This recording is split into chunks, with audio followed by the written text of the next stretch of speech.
It's Wednesday, December 10th, 2008, and it's got to be 420 somewhere in the world. I'm your host, Radical Russ Belville.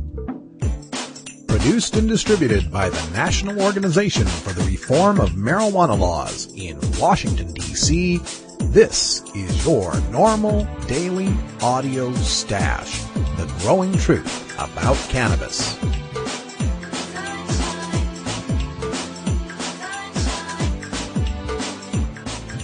Welcome to the most popular podcast regarding marijuana in all of America and all the world, featuring interviews with scientists, politicians, doctors, prohibition policy activists, regular cannabis consumers, musicians, and NORML staff and NORML's board of directors, along with music and comedy no other podcast can offer. You can always find out more about our show at our website, stash.norml.org, and continue the education and conversation on our blog as well. We're ending marijuana prohibition with education, one listener at a time.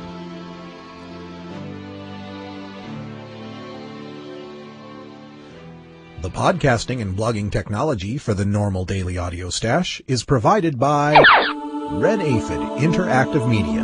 For your professional web design needs, visit redaphid.com. Good day, Stashers, and welcome to the podcast on this Hemp Day Hump Day. Thanks for downloading us and helping to make us one of the most popular podcasts on cannabis law reform in the world. Now, today, of course, is our Cannabis Science Day, and a special treat, you're getting a double dose of cannabis science today. First, we're going to have our regular visit with Dr. Mitch Earlywine, who's going to be discussing the studies on cannabis and depression, and a look at seasonal affective disorder as we go into the holiday season and the shorter days. Then for our second dose of cannabis science, NORML's Deputy Director, Paul Armentano, joins us to discuss a new study in the Journal of Analytical Toxicology that took cannabis smokers and gave them monitored urine screening throughout a long period of abstinence. The surprising results? Well, you'll have to listen to the interview with Paul later in the podcast to find that out. Also, we've got your regular musical break and hemp headlines, all the stuff you expect from the growing truth about cannabis. So sit back and relax. It's time for your NORML Daily Audio Stash.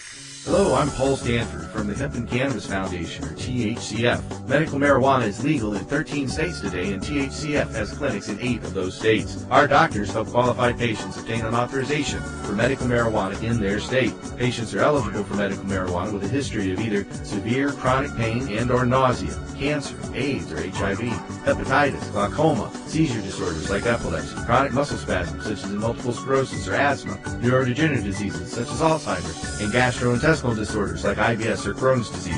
If you or someone you know has one of these conditions, our doctors will help you obtain a permit for medical marijuana. THCF Medical Clinics has offices in Washington State, Oregon, California, Colorado, Hawaii, Nevada, Montana, and now Michigan. Call 1-800-723-0188 or go to the web at hemp.org or 1-800-723-0188.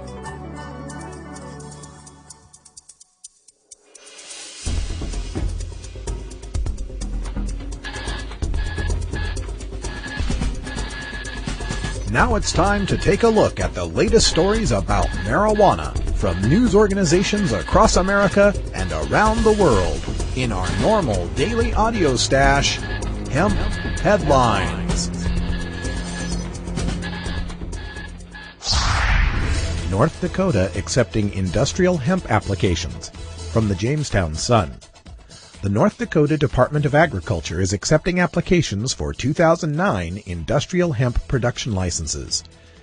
Agriculture Commissioner Roger Johnson said, quote, "The applications are due January 1st. Although the U.S. Drug Enforcement Administration continues to prevent holders of state licenses from growing industrial hemp, NDDA remains committed to fully implementing state laws authorizing the production, processing, and sale of this crop in North Dakota," end quote. Johnson cautioned prospective growers that the process involves state and federal criminal background checks, including fingerprints, together with associated fees and paperwork. People interested in growing and processing industrial hemp should contact Ken Junkert at the North Dakota Department of Agriculture at 701-328-2231 or kjunkert at nd.gov. More information is available on the NDDA website, www.agdepartment.com. Of all the idiocies in the war on certain American citizens using non-pharmaceutical, non-alcoholic, tobacco-free drugs, the biggest is the ban on industrial hemp. Our government bans the cultivation of a non-drug plant because it's related to a drug plant. That's kind of like locking up OJ's cousin because he and OJ look alike. You have to feel for these North Dakota farmers, though, watching their farm profits dry up while looking across the border to the north, literally, and seeing fields of profitable Canadian industrial hemp swaying in the breeze. For some reason, Canadian Mounties are so much smarter than U.S. cops because they can figure out which cannabis plants are drugs and which ones aren't. New Zealand teen cannabis use down, linked to anti-smoking campaigns. From stuff.co.nz. Changing attitudes to cigarette smoking are being linked to a reduction in the number of teenagers smoking cannabis, drug experts say. An Auckland University student health and well-being survey released this week found a considerable drop in the rates of cigarette and cannabis use, which the Drug Foundation believed is linked to anti-smoking campaigns. Director Ross Bell said the significant drop in cannabis use, from 39% of secondary students in 2001 to 27% last year, was a good shift as the drug affected adolescent brain development. He believed New Zealand's long-running anti-smoking campaign, focusing on how smoking damages the lungs, had influenced teens' perception of all forms of smoking. Bell said, quote, "Young people are transferring the view that smoking is bad for you to anything they smoke, whether it's pot or tobacco," end quote. See what happens when you give young people realistic and truthful information about drugs? Tobacco smoking is also down in America to below 20% of our population for the first time since they began measuring those rates. Tobacco smoking is down in Australia, New Zealand, and Europe as well. Now, it is perfectly natural for cannabis smoking rates also to decline. Smoking anything is a health risk. We know that smoking cannabis is far less harmful than smoking tobacco, but inhaling any carbonized vegetable matter into your lungs is not what you'd call a healthy choice. I always encourage any adult cannabis consumer to use a vaporizer or edibles, though that's one of those do as I say, not as I do encouragements because I love the act of smoking a joint, pipe, or bong. There's something about smoke that has a grounding effect that makes me feel in touch with nature and earth. Willamette Week, Working Spliffs. Dan Harmon, vice chairman of Associated Oregon Industries, has been touring the state telling business leaders and policymakers he'll push the 2009 legislature to allow employers to fire medical marijuana users, even if they toke only at home. Harmon says he's also pushing to require employer notification if a worker has a medical marijuana card. Currently, 20,547 Oregonians have them. Russ Belville, Associate Director of the Oregon chapter of the National Organization for the Reform of Marijuana Laws, said, quote, "Basically, it would allow them to hang up the No Medical Marijuana Patients Need Apply sign. They want your boss to become your doctor," end quote.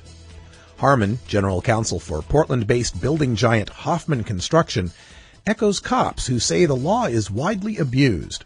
Harmon also believes medical marijuana poses a danger to workplace safety. Harmon says, quote, "We have a permissiveness around substance abuse. There's an agenda out there to legalize marijuana, and this can't be the Trojan horse," end quote. Oregon law now says employers need not accommodate patients' marijuana use in the workplace, but it says nothing about home use. Harmon wants to bring back a bill that's twice failed to pass the legislature. That measure would rewrite the law to say employers need not accommodate medical marijuana users, quote, "regardless of where the use occurs," end quote. Harmon says the change would leave it up to bosses to decide if a worker's marijuana use poses a threat, whether they use it on the job or off. After failing in the 2005 and 2007 legislative sessions, a compromise bill was slated for the 2008 special session. Representative Peter Buckley, Democrat of Ashland, who authored the compromise, says House leaders spiked it because a February 4th editorial in the Oregonian opposed it, calling instead for employers to be allowed to fire users. Working spliffs, huh? Yet another serious headline from the paper that brought you King Bong. What an eloquently respectful way to describe the threat to workplace rights for thousands of chronically ill, disabled, and sense-threatened Oregonians who chose a legal, doctor-recommended herbal remedy rather than a factory pharmaceutical. Working spliffs. Gee, I wonder why we have such trouble getting people to understand that this is a simple issue of civil rights. Your boss doesn't get to stock your medicine cabinet, and no one should have to choose between health and employment. What? Was token hires already taken? Is it too much to ask the Willamette Week that just once, when covering a story about cannabis, that you not use a derogatory pun as your headline?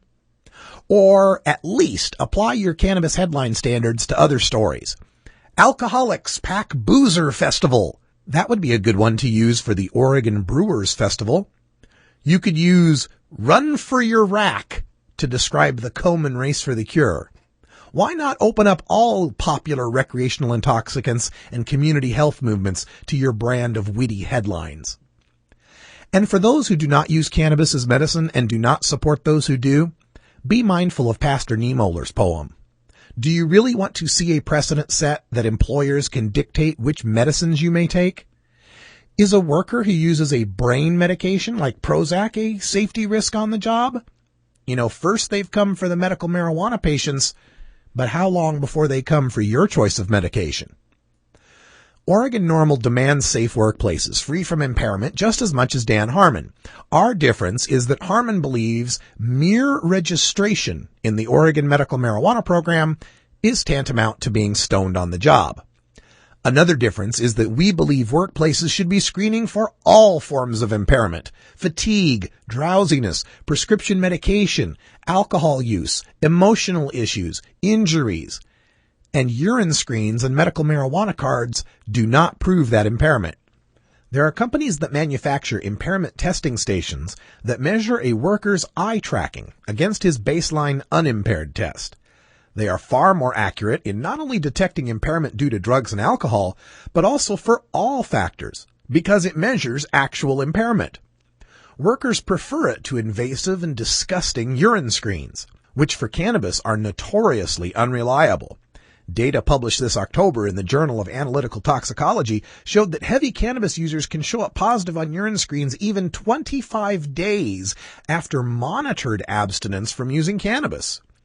A company called PMI tested one such product from 1997 through 98, and all the testing companies that tried it reported excellent results. One of those companies was the Portland Police Bureau. So if it's good enough to detect impaired cops with firearms on Portland streets, it should be good enough to detect impaired workers with hammers at Hoffman Construction. But every time we present these impairment tests as a fair and reasonable solution, Harmon and our opponents dismiss it out of hand. Too expensive, they'll claim, even though one unit would pay for itself in the savings from not spending the money on a year or two of urine screening. Not to mention the costs of defending lawsuits from employees fired due to faulty urine screening and retention and recruitment of employees not grossed out by peeing for employment. Won't work in the workplace, they'll wail, even though it worked for the Portland Police Bureau, and we can't see how making an employee leave work to pee in a cup works better than making them stare at a machine for a minute in the break room. The machines are only a solution if you're interested in being fair and reasonable and actually protecting Oregon workers and workplaces from impairment-related safety hazards. If instead your motivation is a moral crusade to, quote, do something about the permissiveness in this state, end quote, then writing job discrimination against sick, disabled, and sense-threatened Oregonians into law is the way to go.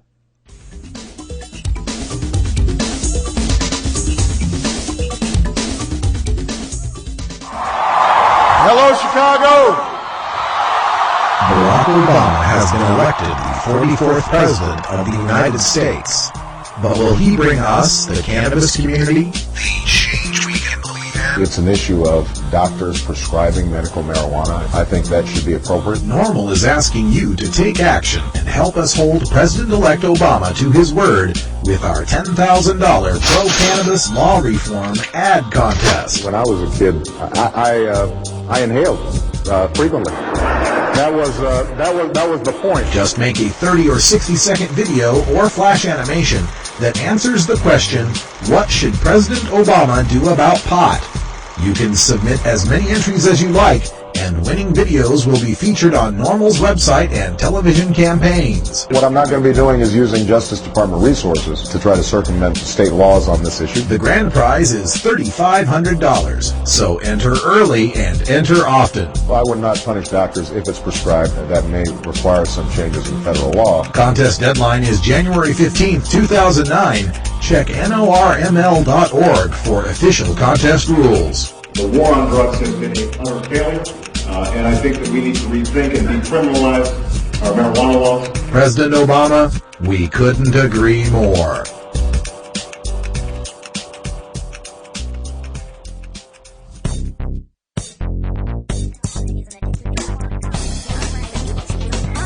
Who is telling you the truth about marijuana? The government? Scientists? Doctors? Which claims are scientifically valid and which claims are reefer madness? Every Wednesday we separate the stems of propaganda from the buds of truth with NORML's look at cannabis science. Well, here we are at the middle of the week again, and as we get closer and closer to all the holidays during this winter season, there are a lot of folks out there that deal with depression, deal with feeling a little down during the holiday season, and I wanted to get some opinions on that, especially for those of us in the cannabis community, from our own Dr. Mitch Earlywine. So, Doctor, welcome back to the show. Thanks for having me back. So is this a concern that a lot of people have found, is that there's any sort of link between marijuana use and depression by any chance? In fact, despite all the hype we get, there doesn't seem to be a link. A paper I published with Tom Denson a year and a half to 2 years ago now showed the cannabis users were actually no more depressed than non-users once you took the medical users out, and it shouldn't stun anybody that folks with cancer and AIDS are a little more depressed than folks who don't. And then this recent paper that came out in 2008 on African American adolescents showed longitudinally across time that the folks who used cannabis were no more likely to develop depressive symptoms. And I feel like this one's got a lot of advantages over mine, in part because it's dealing with primarily an adolescent African American population. These are folks who are at risk for depression anyway, and who are often cited as ones who are supposedly, protected by cannabis prohibitions. We can see from the rates of use in this sample that, of course, prohibition isn't working, but also that this purported negative consequence of cannabis use, depression, doesn't seem to show up. Now, as NORML website, and we've said time and again, we're not recommending cannabis use for folks in early adolescence. It just doesn't seem to be a great idea, but it clearly doesn't lead to clinical depression in this sample, and in large meta-analysis that got so much hype about its link between cannabis and psychosis, people also looked across more than half a dozen studies and found, in fact, the link between cannabis use and depression is either not there, or in the couple, the cannabis users were a little less depressed than those who did not. Well, that's interesting. I wonder if anyone's ever looked at whether or not there's a link between the effects of cannabis prohibition and depression. I can imagine spending a day or two in jail isn't too uplifting to one's spirits. It's an absolute bum out, and some friends of mine who are at one of the dispensaries, who shall remain nameless, but who spent a little time in jail recently, I hope they're falling out of their funk right now. Well, what can we do for the folks then? Because, the depressive part about the holidays, I know there's some people that say there's something like a seasonal affective disorder where it gets darker and there's less daylight and we get a little depressed, or maybe just, the stress of the holidays and the families and everybody getting together. What are some tips that people could use to try to counteract these seasonal blahs? I gotta say that I used to kind of rib the seasonal affective disorder literature when I lived in California, because, of course, we had sunny days all the time. And so I didn't really understand the phenomenon. Once we moved here to Albany, much as I love it, I have to confess the skies are markedly grayer. And by that first October, when I was waking up going, gee, should I slit my throat or go into work? Let me decide. I realized I needed to get one of these lamps. And in fact, the astounding impact of the lamps in just 2 weeks of sitting under it for a half an hour a day, I got my old self back. And I hate to sound like one of those crazy religious converts, but now I believe the seasonal affective disorder all the more because I, actually experienced it. The bulbs that are, reasonable and the lamps that are, reasonably priced for, basically $150, you can get a lamp that is not only just a great reading lamp, but actually really will lift your mood, and I do recommend those. The other thing about the holidays seems to be basically about our own level of activity and our expectations. So it's rather unfortunate, but particularly in America, we feel like the holidays are supposed to be all sweetness and light, and bells should ring and birds should sing. And in fact, it's really not the case. But the fact that that's not the case shouldn't be a disaster. So if you feel like, oh, it's getting close to the holidays and I should be blissed out, let's just point out that these are days like any other days. You should have a range of emotions just like you would any other time. And then the activity aspect of it is kind of curious because despite all the running around, there isn't actually often the healthy activities like getting to go out for a jog or getting to ride the exercise bike in front of the TV, getting to stretch, getting to do the physical things that actually get our bodies into a better mood. I also find that folks claim that they're doing a lot of activity, but it's not the fun stuff. So you're running here, you're running there, you're shopping, you're, doing all this crazy stuff, but it's not actually delightful things.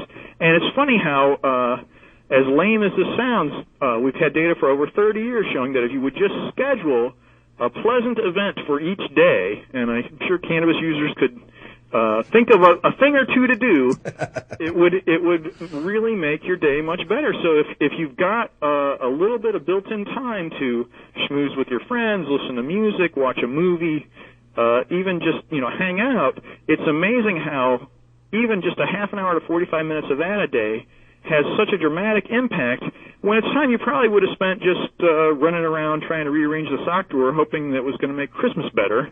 And by all means, people seem to do so much better just with this mild change in the number of actual pleasant events. How much do you think holiday diet has to do with this? I know in my family, when we would go to the holiday dinners, there'd be an entree and a pie, and another entree and another pie, and another entree and another pie. How much do all the sweets and the starches and the carbs that we get during the holiday, does that contribute to the depression maybe?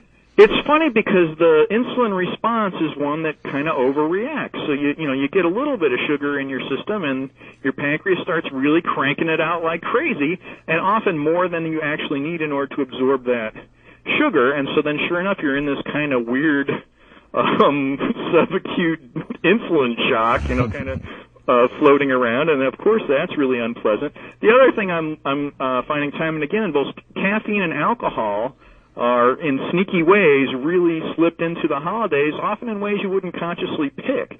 So it's not often that really at 1 o'clock in the afternoon you want to have an alcoholic beverage, and you find yourself doing one just because it's sort of there. By all means, feel free to just say no and have a non-alcoholic beverage, have a glass of water, stay hydrated, and those kinds of things have an amazing impact on the lability, the amount your mood actually changes, which is something that people often complain about this time of year. Yeah. Now, you were talking earlier about the seasonal affective disorder and the lamps that they use. Is there anything special about these lamps that the people are recommending? So these aren't your standard just reading lights. It's usually something that's got a stronger full light spectrum like the sun. The bulbs I use are from Ultralux, and they do really well. And generally, you want to have the ones that crank out quite a few amps. So basically, just look at those ratings. But you shouldn't have to pay more than $150 to get a nice floor model one of these that'll do this. I'm sure that sounds like a lot of money when you think about the price of an eighth these days, but in truth, they last a good long time. The one I have here in my office, I've had for almost 4 years now, and just replaced the bulb once. So I really feel like it's worth the effort. Well, I just got to thinking, a bulb that puts out, a high amount of light throughout the full spectrum sounds a lot like the kind of bulbs you'd use to grow cannabis indoors. Maybe that's why those growers are always so happy. I certainly like to think that would be a contributor. Maybe if you're feeling down over the holidays, just go down for a half hour, sit with your plants, and read a book. Maybe that'll be maybe we can help people out that way. A very appealing cure. Well, all right. Well, we're hoping you have a good holiday season, everyone out there in Stash Land. Remember to take it easy and take it slow. There's no need to overdo it through these holidays. And if you are going to get imbibing a little bit of alcohol, make sure you got someone safe to drive you. We don't want to have any accidents out there out on the roads. Dr. Earlywine, thank you for joining us again on the Stash. Any other tips for our listeners before we go? Oh, I think everybody here knows how to have fun, and just sort of keep that in mind. Don't overdo it. All right. Thanks, Doctor. We'll talk to you next week. Take care. It's tough talking to kids about marijuana, especially if you might be a parent who dabbled a time or two in your youth. So to help you out, get your copy of Dr. Mitch Earlywine's latest book, A Parent's Guide to Marijuana. Dr. Earlywine is an associate professor of psychology at the State University of New York at Albany and an expert on the studies concerning marijuana, its effect on health and society, and the methodology behind the statistics. He is a frequent guest here on our daily audio stash. Dr. Earlywine lays it all out without the propaganda and scare tactics that parents know won't work with teenagers. He presents a rational understanding of cannabis, what it is and what it isn't, and why kids shouldn't be using marijuana. You can order today through Amazon.com or check our links at our blog, stash.normal.org.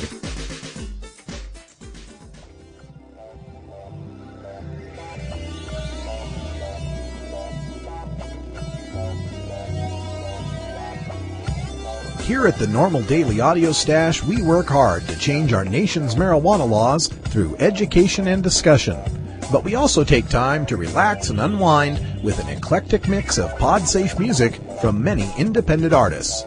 We look for music that speaks to the growing truth about cannabis, or music that speaks to broader themes of freedom, liberty, social justice, equality, and protest. To find out more about the artists and download the music you hear on this podcast, just log on to stash.normal.org. And if you'd like to get your music heard by the online cannabis community, just send us an email at stash@normal.org. Hey there, Stashers. Time for our musical break, and I'm taking over from my brother, Less Than Radical Josh, who's into his second day of work at the THC Foundation's Medical Marijuana Clinic. So it's up to me to find a bunch of new music, and I think I found a storehouse where we can get us a bunch of cannabis tunes. First one here is one from Sabotage, that's spelled Sabotawj, Sabotage, who is a staple in the San Diego music scene. He's a veteran of hip-hop and has appeared on countless tracks with artists from the Wu-Tang Clan, the Arsonists, and the Outlaws.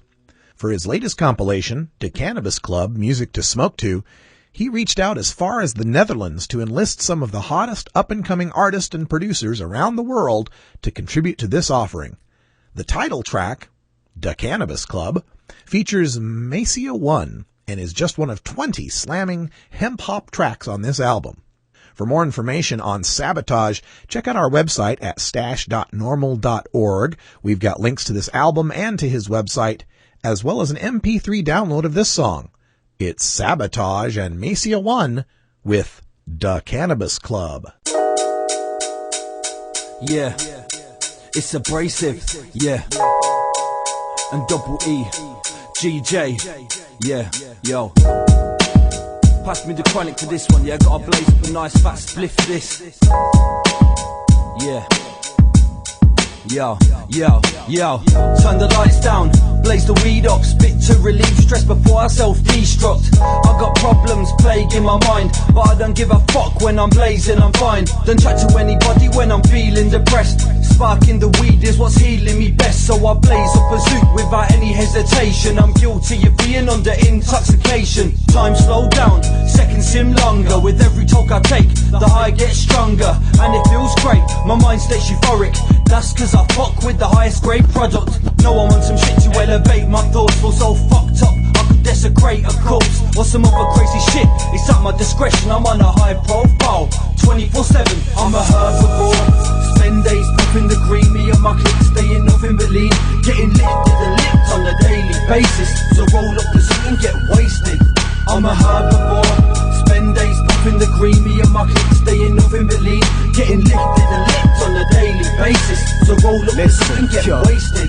Don't get me wrong, I know weed can control your life, but everybody's got their own device they can turn to on the coldest nights, when they feel they lost their hope in fight, or when they feeling like they choked inside. People like to seek their freedom by holding pints. Some do coke in the hope they provoke so high, but to me that's an extreme I don't want to try. I just sit back, relax, take a toke and fly. And I start to drift to a better place. And when I feel down, it's uplifting my mental state. Many ways it elevates the heavy weight upon me. Gonna be the pressure when I'm toking on some strong weed. Gonna be the stresses of my life on this earth. I keep lighting the hurt till my sight is a blur. Though it might seem at first I'm promoting the use, I'm just flowing the truth while I'm smoking the zoo.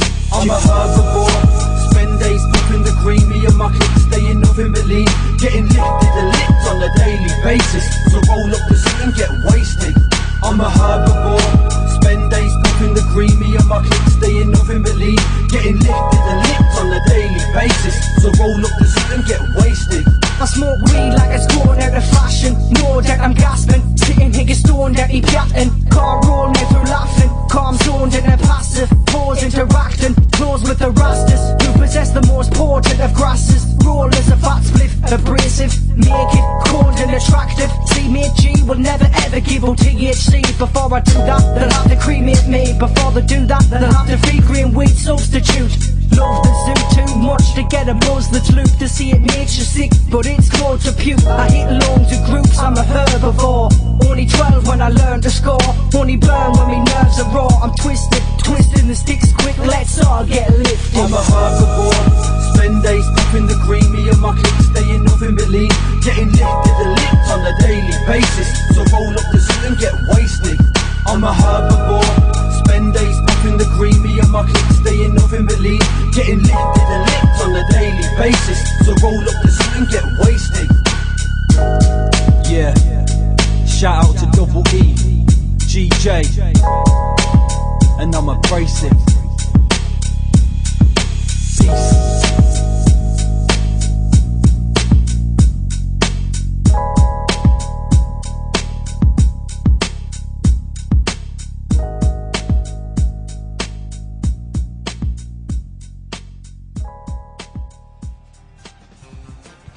76% of Americans no longer support arresting and jailing marijuana smokers, and nearly as many support the medical patients having access to medical marijuana.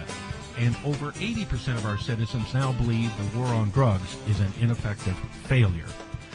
So the question is, when will the government's misguided war on adult marijuana smokers finally end? When? Simple. When you and your like-minded friends, family, and coworkers get involved with an organization such as the National Organization for the Reform of Marijuana Laws, also known as NORML. My name is Keith Stropp, and I founded the organization in 1970.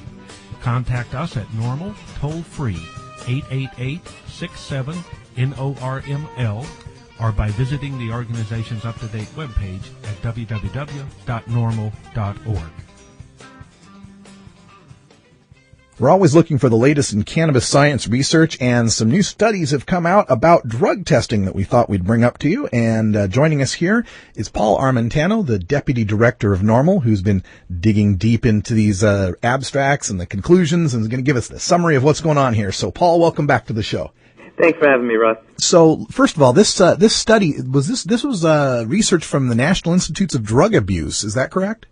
Yes, I do believe this was a NIDA-sponsored study, and I believe it's probably going to be one of a series of studies where they're looking at regular marijuana users and they're giving them regular drug testing during a period of monitored abstinence, and they're trying to better understand the excretion patterns of marijuana and THC metabolites in these users.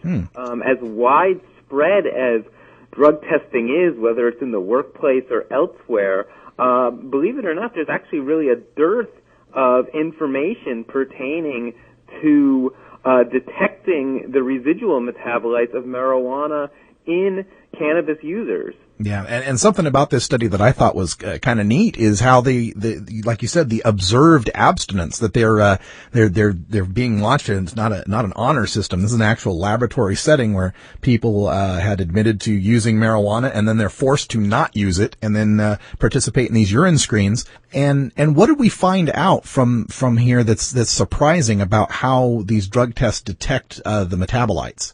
Well, this study was really interesting. They took 60 regular marijuana users. They were either daily users or weekly users. And as you noted, for 30 days, these individuals were in a lab, and they abstained from using marijuana. And they were urine tested every day to see what level of THC metabolites would show up in their urine. And one of the things the investigators in this study wanted to investigate was they wanted to identify whether individuals who were abstaining from marijuana could have spikes in the levels of metabolites in their urine. Now, this is a claim we hear quite often, particularly for individuals who are being drug tested as a requirement for probation. Their drug testing levels for marijuana tend to go down as they abstain, but then, say, maybe 7 days or 12 days into their period of abstinence, sometimes there is a spike in the level of metabolites that show up on a person's tox screen. And typically a probation officer or a judge tries to argue that this spike in the metabolite levels indicates the person has reinitiated their marijuana use and they've violated their probation, and this is why oftentimes people are sent to prison. Well, what this study discovered was that individuals can have frequent spikes in their residual THC metabolite levels even when they are not using marijuana. And what they found was in the heavy daily users, these spikes in their levels, they identified them not just the first couple days after they abstained, but, even as far as 25 days after they've abstained from marijuana, there were days where their THC metabolite levels were higher than they were the previous day. So in other words, what this study found was individual can stop using marijuana and arguably on a Monday test negative for the presence of marijuana, but then say later that week on a Thursday test positive for the presence of marijuana, even if they have not used marijuana again. Right, and then that's going to get interpreted. They're going to see these results as decreasing, negative, and then when the positive shows up, that's when they start to think, oh, you're using again, we got to lock you up, or whatever punishment that they feel you need to have for going, dropping off the wagon, I guess. Yes, exactly. And like I said, we had evidence of this in the past. It had been very limited. It had been based on a handful of studies involving very few participants. And to be honest, they were studies that took place about 25 years ago. So to have a new study showing this effect very clearly in 60 patients, and particularly, like I said, in these heavy users, the likelihood that they would test negative for marijuana and then later during this monitored period of abstinence test positive, this was happening at rates of 60-70% of the time. Wow. So it was very likely that among these users, they would have these spikes in their levels even though they weren't using marijuana. For individuals, for instance, on the NORML Legal Committee that represent criminal defendants that are being drug tested as a requirement for probation, a study like this has got to be mandatory reading because they need to bring this evidence before a judge when this issue comes up and the probation officer tries to falsely claim that the defendant is using marijuana when clearly they're not. Well, and there again, it just shows the limitations of this procedure. The idea that we can really tell much of anything from a urine test for marijuana, this study once again blows that theory out of the water. Yeah, we've talked about the limitations of urine testing before, how, they're not even, testing for the active ingredients that cause the impairment. They're testing for the metabolites that are inactive. And now that we see that these metabolite rates can rise and fall even during a period of abstinence, is going to make it even less reliable to rely on a single urine test to determine what someone's using or not using. Do you feel that this is going to lead then to a call for more strict urine testing regimens, like over a period of time for people that are on probation, maybe? It'll be really interesting to see what the implications of this study are. I am familiar with several of the researchers who were involved in authoring this study, and it's really a pool of sort of the best and the brightest when it comes to understanding drug testing. They clearly know the limitations of drug testing for marijuana. That's why they put this study together and they designed it the way they did. Now, whether the facts they revealed in this study will make their way into the consciousness of those in the judicial system, and those particularly, prosecutors and judges, is another story. I certainly think there will be a learning curve, and I think the onus is really on the criminal defense community and on the drug law reform community to make sure that judges and prosecutors and others have access to this information so that they can properly interpret a drug screen. Right now, the problem isn't so much that drug screens are revealing, say, for instance, false positives. The problem is that individuals do not know how to properly interpret the positive results. Yeah, and of course we could solve the problem altogether if we would just end the prohibition of cannabis for adults, but that's a whole nother story. Let's give them the name here. This study is called the Urinary Elimination of 11-nor-9-carboxy-delta-9 tetrahydrocannabinol in Cannabis Users During Continuously Monitored Abstinence. It's in the October 2008 issue of the Journal of Analytical Toxicology. That's a big mouthful, so if you didn't get it all down, just check out the blog at stash.normal.org on my post on the new research on urine screening and THC detection, if you're a legal professional looking for that information for defense in a case. And Paul, anything else about this study that bears mentioning here before we leave? Well, one interesting thing as well that they found was that, these individuals on the first day when they were admitted into this research group, so the first day they were tested, one would assume that their highest THC metabolite levels would have been identified on that first day because, of course, they had been smoking up into the period of time when they were admitted into the study. Well, what they found, in fact, was that for 40% of these 60 individuals admitted into the study, their highest THC levels were not indicated on the first day they were tested, but in fact their levels reached their peak values days later. So once again illustrating that these THC metabolite levels oftentimes go up during periods of time when these individuals are no longer using marijuana. So if you had stopped using, thinking I'll give myself 3 or 4 or 5 days to pass that urine screen, that might not be the best strategy if that peak comes so much later on during the week. Right. There again, very interesting stuff, and one would think that, as I noted earlier, in a society where urine testing predominantly for marijuana remains so prevalent, one would think that this subject would be very well studied. But in fact, this is, to my knowledge, the first study to specifically ask the question of whether these metabolites, identification of them goes up when a person isn't using or consistently goes down. And like I said, the results are rather surprising. Yeah, it's like they just assumed. They just went forward with the urine testing, assuming that detection of metabolites was an accurate way of detecting when someone had used, and didn't bother to do the research. It's good to see that it's getting done finally. Well, Paul, thanks again for joining us here on the Daily Audio Stash. We'll have you back on later on. I believe next week we're going to be talking a little bit about pain management as well. We've got a series coming up on that, so we encourage everyone to stay tuned for that. And again, Paul is the Deputy Director of NORML. You can reach him at paul@norml.org. Thanks again, Paul. Thanks for having me, Russ. Thank you for downloading the NORML Daily Audio Stash, the growing truth about cannabis. We are produced by the National Organization for the Reform of Marijuana Laws in Washington, D.C. Our executive producer is Alan St. Pierre. Our deputy director is Paul Armentano.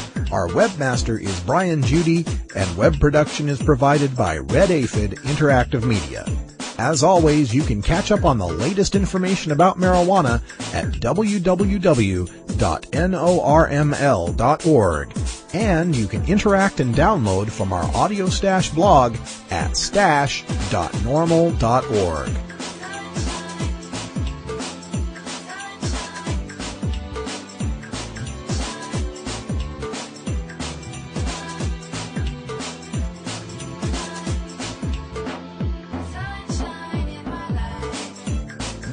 For everyone here at NORML, I'm your host, Radical Russ Belville, hoping all your harvests are bountiful and your encounters with law enforcement are non-existent. We leave you today with another one of our cannabis quotes. This one comes from Richard Nixon, the former president, and it's a quote from former Chief of Staff H.R. Halderman, who wrote this in his diaries. This is Halderman and Nixon talking about the war on drugs, and Richard Nixon said, quote, "You have to face the fact that the whole problem is really the blacks. The key is to devise a system that recognizes this all while not appearing to." End quote. Well, I gotta hand it to you, Tricky Dick. Looks like you came up with the perfect system to deal with the blacks without appearing to. It's called the War on Drugs. And tomorrow the Bureau of Justice Statistics is releasing its report on prisons in 2007, which will just prove once again that the war on drugs is racist in nature. I'm Radical Russ. Thanks for joining us here on the podcast, and we'll be back tomorrow with more news and interviews you can use for the cannabis community. And until next time, take care of each other, tokers.